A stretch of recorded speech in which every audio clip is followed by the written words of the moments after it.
Buongiorno e benvenuti a questa nuova puntata di Sicilia 24 Focus, il nostro spazio di approfondimento. Oggi, come già è capitato tante volte, parliamo di sanità, che è un tema che sta a cuore un po' a tutti. Perché? Perché gli ospedali siciliani stanno cambiando volto. È una cosa che sta accadendo senza tanto clamore, ma ogni 3 anni si ridisegna la rete ospedaliera ed è quello che sta accadendo anche in questi mesi. Praticamente è un obbligo di legge che il Ministero della Salute impone di completare alla fine dell'anno e che farà la nuova fotografia dei reparti degli ospedali. Per ora trapelano soltanto alcune indiscrezioni. Si sa per esempio che alcuni reparti verranno chiusi se c'è un doppione nelle vicinanze, altri saranno trasformati in una specialità in cui c'è più esigenza. Negli ospedali minori di livello provinciale rimarranno solo i servizi essenziali, i posti letto, da quello che trapela finora, rimarranno invariati, il privato sarà potenziato. Queste sono le linee guida che escono fuori e di cui si ha notizia. Queste indiscrezioni già hanno fatto andare sul piede di guerra alcuni sindaci che ritengono penalizzato il proprio territorio. Di questo parleremo con i nostri ospiti che vi vado subito a presentare. Qui con me in studio c'è Carmelo Calvagna, segretario provinciale della CGIL Medici. Benvenuto. Grazie, grazie. Nonché anche medico rianimatore al Policlinico di Catania. E poi abbiamo in collegamento il deputato di Fratelli d'Italia Pino Galluzzo, lo vediamo. Salve. Benvenuto, fra l'altro componente della Commissione Sanità e quindi conosce bene questa materia. Buona serata. E sì. poi si è appena collegato anche Pietro Polito, sindaco di Petralia Sottana. Sindaco, ci sente? Sì, vi sento. Benissimo, Sindaco, voglio partire da lei perché proprio ieri voi avete capitanato una coalizione, per così dire, di sindaci, dicevo, sul piede di guerra, perché ritenete penalizzato da queste prime indiscrezioni che vengono fuori il vostro territorio. Voi siete nelle Madonie, quindi Petralia Sottana, poi c'è anche Corleone, eccetera. In che cosa vi ritenete penalizzati?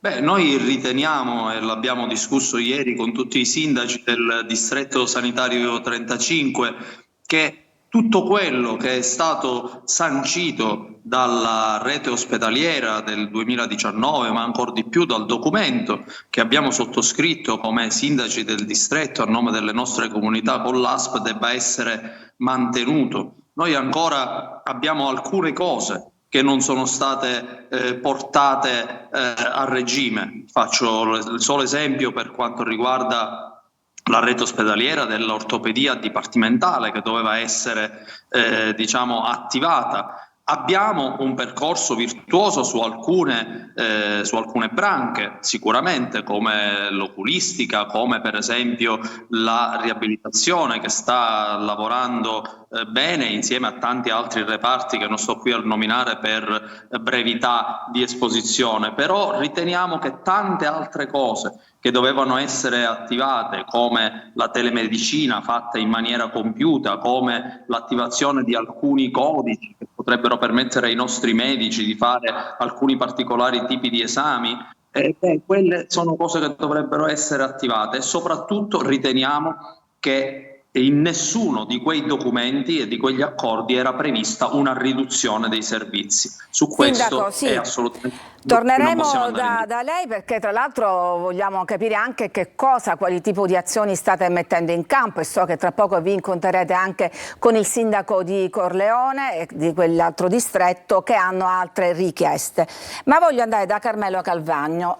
Facciamo un esempio, parliamo quindi di un ospedale piccolo di livello provinciale. Se uno si sente male a Petralia Sottana, cioè si rompe un femore o gli viene un ictus, che cosa succede in concreto? Beh, in concreto credo che la cosa che in questo momento verrà fatta e viene fatta è quella di trasferire il paziente in un'azienda provinciale più grande dove possa essere assistito per il meglio. Io credo che questa situazione sia complessa perché, come diceva il sindaco, io non partirei come sembra fare la rete ospedaliera, perché la rete ospedaliera è una cosa che viene dopo, ma prima di tutto abbiamo fatto la rete sanitaria completa, abbiamo già predisposto quello che è il territorio, siamo sicuri che il territorio può assistere e può compensare quello che poi la rete ospedaliera scrive, che dovrebbe essere l'ultima cosa che l'assessorato deve scrivere, perché prima avere tutta la rete completa. Abbiamo parlato di case della salute, di case di comunità, ma tutto questo abbiamo idea di quando lo faranno? E poi, come ho chiesto io al dottore Iacolino, abbiamo il supporto, che è il dirigente regionale del settore appunto della assessorato, sanità. abbiamo il supporto economico e di personale per poterle fare tutte queste cose? Abbiamo idea cosa, dove tagliare, cosa tagliare, o tagliamo, facciamo un taglio netto orizzontale su quello che ci capita prima e togliamo 10 qua, 10 lì, 10 qui, e come mi auguro non siano per darli al privato, perché se noi tagliamo posti al pubblico per darli al privato, credo che questo non sia una cosa corretta. Oltretutto già abbiamo assistito a quello che significa il gettonista in sanità, quindi tagliare tutto questo per darlo al privato senza aver fatto precedentemente una rete sanitaria completa per quelli che sono la fase epidemiologica del sistema, per cui quello che è il fabbisogno del territorio è una cosa azzardata, e come tutte le altre reti ospedaliere fatte precedentemente sarà anche questa una rete che non servirà a nulla. Allora andiamo adesso da Pino Galluzzo, perché insomma l'ha un po' tirata in ballo il dottore Calvagno quando dice non affidiamo i posti letto, i reparti, le strutture alla sanità privata, perché questo è uno dei suoi cavalli di battaglia, per così dire, anche se lei fa parte della maggioranza, quindi un po' una voce fuori dal coro. Lei dice appunto questo piano va nella direzione di rendere la sanità pubblica subalterna rispetto a quella privata, e questo è il rischio che si sta correndo. Innanzitutto ancora non abbiamo una bozza, cioè significa che non abbiamo un piano di lavoro su cui esprimere dei giudizi, ma vi sono state solo delle indiscrezioni dette qui e là da qualcuno, con nessuna affermazione concreta. Hanno parlato più che altro le associazioni, magari. Queste linee guida un po' per grandi linee, insomma, si sanno, questa dei doppioni. Linee guida non ce ne sono, nel senso che in questo momento c'è semplicemente un comitato, chiamiamolo tecnico-scientifico, fatto di medici e dirigenti nel settore della sanità che stanno guardando la rete esistente e abbozzando delle proposte.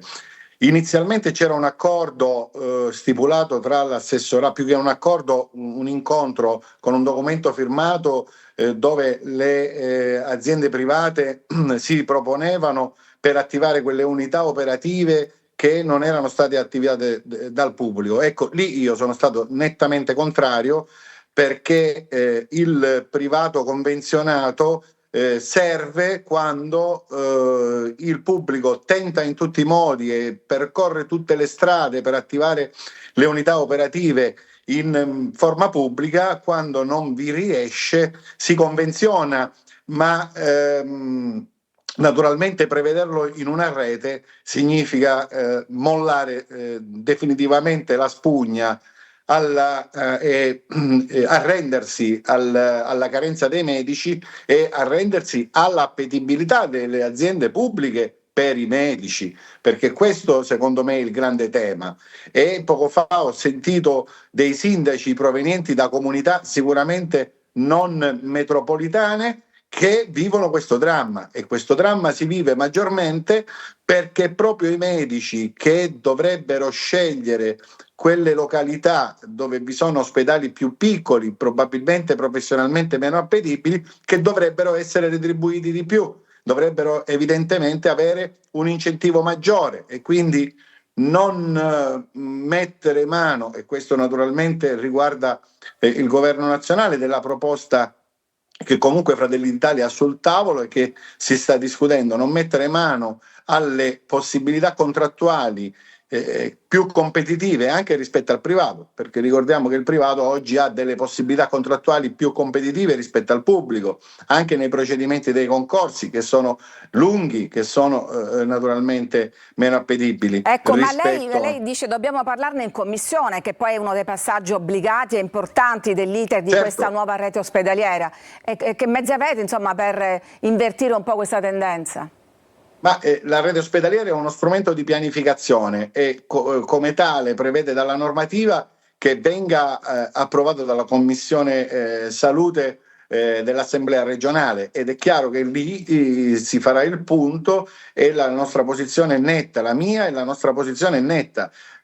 La rete che era stata messa in campo, così come ha sottolineato poco fa il sindaco di Petralia negli accordi che ha stipulato con l'ASP, si basa proprio su una rete che aveva come obiettivi l'ortopedia e quindi tante unità operative che possono dare un sollievo.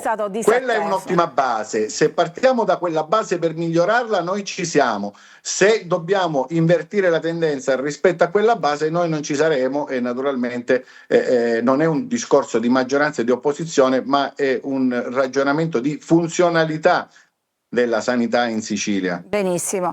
Sindaco, torno da lei perché vi siete riuniti, vari sindaci, so che vi incontrerete nei prossimi giorni anche con il sindaco di Corleone. Noi l'abbiamo sentito ieri nei nostri telegiornali e lui diceva in particolare che non si tocca il punto nascite. Questa è un'altra delle varie richieste sul tavolo. Le situazioni sono variegate purtroppo, perché noi il punto nascite a Petralia non ce l'abbiamo più, per una scelta che noi continuiamo a ritenere, diciamo, non corretta all'origine, ma questo è in questo momento. Ogni ospedale delle aree interne ha le sue problematiche, le sue peculiarità. Il comitato dei sindaci, convocato per giorno 17 dal collega sindaco di Corleone insieme a tutti gli altri sindaci della provincia, serve proprio a mettere in campo quelle che sono le esigenze imprescindibili di ogni singolo ospedale. Ma cosa farete per fare sentire la vostra voce? Il comitato dei sindaci è stato convocato e sono stati convocati anche i vertici della sanità regionale, vertici che diciamo proprio in questo momento hanno il dovere, e siamo sicuri che lo faranno, di ascoltare i territori e ripartire dai territori e dagli accordi presi, partendo da un dato però imprescindibile, quello del personale. Noi, come è stato bene detto prima, dobbiamo rimettere mano alla questione del personale. Da un lato sono state già approvate, almeno in legge di stabilità, degli aumenti per alcuni medici che possono andare soprattutto nelle zone disagiate, ed è un controsenso che a fronte di questi aiuti e mentre si rivede la politica e la legislazione sulla prestazione aggiuntiva si riducano, si pensi di ridurre i servizi, perché ancora, come è stato correttamente detto, siamo ancora in una fase in cui nulla è stato chiaro, nulla è ufficiale. Dottore Calvagno, è chiaro che ogni sindaco vorrebbe avere un ospedale completo di punto nascita, emergenza, i servizi più diciamo anche di pronto soccorso eccetera, cosa che non si può avere. Abbiamo sentito che a Petralia il punto nascite non c'è più, perché il quadro generale, cioè l'idea che sta sopra tutto questo piano, è che negli ospedali piccoli la persona che ha un problema viene stabilizzata e poi si va nel centro di eccellenza, che sono stati individuati ormai da tempo nell'isola come nel resto d'Italia. Parliamo di linee guida nazionali. Purtroppo appunto non tutti i sindaci, non tutti i territori possono essere accontentati, anche perché, lo diceva anche il sindaco, mancano le risorse fondamentalmente. Come dicevo prima, ovviamente lì c'è un problema di quali sono le risorse economiche e le risorse del numero di personale. All'onorevole Gualluzzo volevo chiedere, ma questo comitato tecnico-scientifico che sta facendo e sta partecipando a questa rete ospedaliera comprende tutti? Comprende anche quelli che ci lavorano? Comprende qualche sindacato medico che si occupa di questo? Cioè, perché non vorrei che sia un comitato tecnico-scientifico di grandi filosofi della sanità e che poi non si occupano di quello che è la sostanza. Ci sono dei manager, dei direttori sanitari, no? Gualluzzo, chi fa parte? La rete ospedaliera organizzerà le unità operative e la classificazione delle 19 aziende della regione siciliana, e sono state le 19 aziende a individuare i loro referenti. Quindi il criterio che è stato utilizzato è nell'interesse delle aziende pubbliche. I sindacati lamentano di non essere stati consultati. No, in realtà, ma perché ci si occupa anche di questo? Scusi, la fase del confronto sindacale è prevista per legge e naturalmente la fase del confronto sindacale avviene sulla base della proposta che l'assessorato farà ed avviene ancora prima della fase del confronto col Parlamento. Quindi i sindacati si confronteranno e parteciperanno in maniera attiva, così come vuole la legge, nella fase in cui toccherà ai sindacati. Questa è la fase. Dovete discuterlo col vostro direttore sanitario. Questa è la fase delle aziende proprio ospedaliere che verranno pianificate e tant'è vero che la Commissione Salute in questi giorni sta proprio sentendo i dirigenti delle aziende ospedaliere. Questa è la prima fase, poi avviene la seconda fase che è quella del controllo, del confronto sindacale, poi avverrà quella con la Commissione Salute e l'assessore potrà presentare la rete ospedaliera al Ministero, che valuterà tutto il percorso e solo allora potrà dare il via libera al Presidente della Regione di emettere il decreto. Dottore Galvagno, al di là di queste rivendicazioni sindacali... No, non era una rivendicazione, no, nel senso che noi ho già partecipato a qualche riunione nella scorsa legislatura. Devo dire che molto spesso già ci si confronta quando tutto è chiuso, quando si dice è così. Punto. Quindi vorrei che ci sia quantomeno una collaborazione attiva, perché secondo me salvaguardare il sistema sanitario nazionale è importante per tutte le parti, soprattutto per la popolazione. Diciamo a conferma di questo infatti, il fatto che ci sono solo indiscrezioni, insomma neanche gli addetti ai lavori quasi sanno esattamente di cosa stiamo parlando. Anche per rispondere al sindaco, io vengo lavoravo in una regione che è stata presa a modello. Mi perdoni, la scorsa volta è accaduto un fatto, tant'è vero che io mi sono lamentato di questo sul criterio, perché la scorsa volta l'assessore mise la bozza sul tavolo come primo piatto e quindi ci fu l'opportunità da subito per i sindacati, per la politica, per le aziende di dibattere una bozza. Questa volta la bozza sostanzialmente dovrebbe uscire fuori solo ed esclusivamente in un momento successivo, l'aspettiamo tutti, quindi al momento non c'è nulla, noi non abbiamo nulla, nessuno assolutamente mai. Si sta criticando proprio il fatto che la bozza, le linee guida non sono venute fuori, mi pare di capire. Questo. No, per rispondere al sindaco, sì, io vengo da una regione che è stata presa, io vengo lavorando in Friuli-Venezia Giulia, quindi conosco più o meno quel territorio dove la riforma sanitaria e per quanto riguardava la prima emergenza e urgenza era nata, perché essendo un territorio montuoso ovviamente lì c'era un problema di collegamento con le parti ovviamente meno accessibili. Lì fu risolto con un modo molto semplice. Furono fatti dei grandi pronto soccorsi nei territori più lontani che avevano collegamenti, ma parlo di pronto soccorsi di primo livello, cioè nel senso dove i colleghi che lavoravano sapevano già fare tutto, cioè avevano grandissime opportunità di crescita e di sviluppo, e poi portare il paziente ovviamente in base al tipo di patologia che avesse nei due riferimenti che c'erano, che erano Udine e Trieste in realtà. Ovviamente non tutto, io sono d'accordo con lei, non tutto si può fare, anche sui punti nascita. Io non critico la riforma Russo, perché purtroppo io che essendo un rianimatore, ho a che fare anche con le sale parto, devo dire che io credo che la riforma a 500 parti l'anno, localizzati in un qualsiasi posto delle Madonie, sia il minimo. Cioè nel senso, se noi troviamo o se si trova un posto dove aprire un punto nascita che raccolga quantomeno almeno 500 parti l'anno, l'aprire un punto nascita sarebbe importante, perché comunque un punto nascita significa avere all'interno tutto il sistema. Qual è l'alternativa per una donna che invece vive in una realtà più piccola e che non ha il punto nascita? Purtroppo sarebbe quella di trasferirsi in un reparto. Trasferirsi negli ultimi mesi è un bel disagio. No, negli ultimi mesi no, ma che è comunque seguita da un ginecologo, perché comunque lì stiamo parlando di rete sanitaria, ci dovrebbe essere un consultorio che dovrebbe comunque garantire. Oppure una rete supporto. Di elisoccorso anche, diciamo, è una efficiente. rete di elisoccorso, perché lì il collegamento non era manco con le ambulanze, ma il collegamento era soltanto con l'elisoccorso, con le piste di elisoccorso disponibili 24 ore su 24. E comunque sia, noi dobbiamo dare supporto anche alle donne, ovviamente nella massima sicurezza. Allora, dobbiamo dare sicurezza alle donne, lo sottoscriviamo, adesso ci dobbiamo fermare, c'è una pausa per la pubblicità, torniamo dopo per proseguire questa discussione.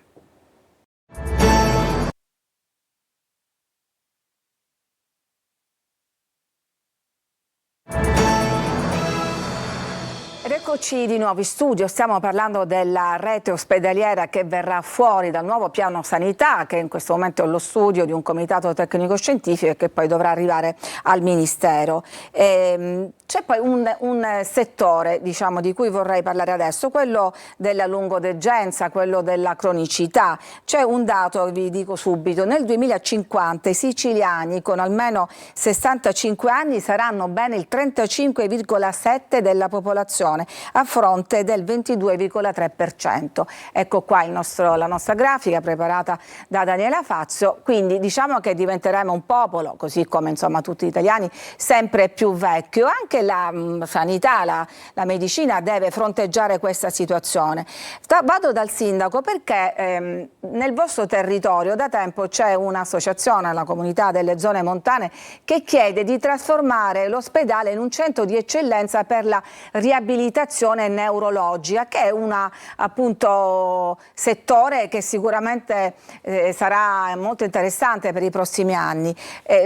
Lo sostenete questo progetto? Viene condiviso? Che punto è? Allora, la proposta che è stata fatta dal Comitato per le Zone Franche Montane è stata mandata ai consigli comunali. Noi non siamo contro la proposta, ma riteniamo che già fosse presente all'interno del documento sottoscritto con l'ASP. In secondo luogo, la proposta è purtroppo carente in una parte, nel senso che la proposta parla di un polo riabilitativo che potrebbe essere neurologico, cardiologico o di altro genere, fino a 400 posti. Fino a 400 posti è un termine, labile, e due, se dovesse essere compiuto, cioè 400 posti, rischieremmo di dover abbandonare l'ospedale per fare solo la riabilitazione. Noi riteniamo che la riabilitazione può essere una mission importantissima per il nostro ospedale, come già per ora si sta facendo, prima con il Giglio, ora con Villa delle Ginestre, con il direttore Mandalà, con dei termini numerici che però siano compatibili con il mantenimento dei servizi, e soprattutto, visto che Petralia è in un luogo montano dove si può fare la cosiddetta montagna terapia, che viene fatta in tante altre regioni italiane, proprio anche riabilitativi, e abbiamo le strutture come la piscina e la palestra al coperto che potrebbero essere a suo servizio. Quindi anche queste altre iniziative possono essere delle possibilità. Ma a proposito della lungodegenza, in queste indiscrezioni che finora trapelano sul piano sanitario, si parla di rimodulare la gestione della cronicità e quindi di pazienti di una certa età attraverso cure domiciliari, soprattutto nelle RSA, le residenze sanitarie assistite, che in pratica sono dei privati, anche perché vanno sfruttati quegli oltre 1000 posti letto che sono rimasti sulla carta e che vengono appunto affidati alle RSA. Beh, è chiaro che questo è un grande business per quanto riguarda il privato, anzi dall'epidemiologia che ha detto lei ovviamente aumenterà sempre di più quella che è il business, e quindi questo qua è quello che si sta spostando verso i privati. Io non sono convinto che tutto questo o in parte di questo possa andare al privato, ma il pubblico deve prendersene comunque una grossa fetta, perché spostare questo budget nei privati significa a questo punto spostare la parte epidemiologica più importante verso la parte privata. Io sono convinto che la parte del recupero funzionale vada comunque portato nel pubblico o riportata nel pubblico. Galluzzo, lei su questa RSA cosa pensa? Facciamo un giro veloce perché siamo quasi agli sgoccioli. Ma diciamo che fino ad oggi il sistema di convenzionamento per quanto riguarda questo servizio ha retto. È chiaro che nella pianificazione futura dobbiamo tenere conto appunto dei dati anagrafici della popolazione e quindi, siccome si andrà verso un aumento di risorse e di investimenti in questa direzione, credo che il pubblico si debba attrezzare bene. Da questo punto di vista credo che delle linee di indirizzo già sono state date anche in commissione e credo che sarà uno dei punti di massima attenzione, però oggettivamente oggi possiamo dire che il sistema sull'RSA, grazie anche ai controlli che le ASP effettuano in maniera meticolosa sul territorio, ha retto. Tra l'altro il dibattito sulle rette sui mancati aumenti negli anni ha prodotto anche comunque sia il servizio ma anche un risparmio nelle casse del pubblico. Allora, Però onorevole, non si può delegare, e condivido quanto detto dai sindacati, interamente tutto al privato, cioè in questo caso il pubblico, soprattutto nel settore della riabilitazione, non tanto della lunga degenza, deve riconquistare terreno. Le chiedo, però la prego di essere sintetico in questo caso, un ultimo passaggio sui pronto soccorso anche nei privati, nelle strutture private. Si parla anche di questo in questa rete ospedaliera, ne esistono alcuni, sappiamo, anzi forse più di qualcuno nel nord, ancora da noi no. Ecco, che cosa sarebbero questi pronto soccorso privati? No, diciamo che la proposta che è partita anche e soprattutto anche da me è stata che oggi in Sicilia le cliniche private convenzionate vivono quasi sempre sulle convenzioni. È impensabile che possano essere destinatarie solo esclusivamente di quei DRG, di quelle prestazioni sanitarie che hanno un certo costo. Bisogna sobbarcarsi anche una parte dell'onere che è quello sicuramente dell'emergenza urgenza. Quindi per capire non sarebbero a pagamento questi pronto soccorso, sempre convenzionati? No, assolutamente no. Sarebbero sempre convenzionati, ma non togliendoli al pubblico. In aggiunta al pubblico, i convenzionati che usufruiscono delle convenzioni molto onerose per il pubblico, penso all'ortopedia per esempio, è giusto che si attrezzino anche di pronto soccorsi in maniera tale da smaltire quelle che sono anche le esigenze in parecchi centri dove le file nei pronto soccorsi sono di ore. Lo sappiamo benissimo, insomma uno si prepara ad aspettare ore. Dottore Calvagno, siamo in chiusura, non si rischia di creare, come si dice spesso, cittadini di serie A e cittadini di serie B? Ma io mi auguro di no, perché d'altronde il nostro sistema sanitario dovrebbe avere tutti i cittadini di serie A. E su questo non c'è assolutamente dubbio, ovviamente. Il fatto che si possa aprire ai pronto soccorsi nel privato, se il privato accreditato ha questa forza, è giusto che la metta in atto, perché comunque certamente, ma la cosa più importante sarebbe chiedere comunque cosa faremo delle case della salute, cioè cosa facciamo per togliere di tutta la medicina territoriale, ma cosa facciamo per togliere ovviamente i pazienti che vanno al pronto soccorso quando potrebbero andare in altri posti che non siano i pronto soccorsi? E questo è un altro tema di un'altra puntata, quello che riguarda tutta la medicina territoriale e medici di famiglia.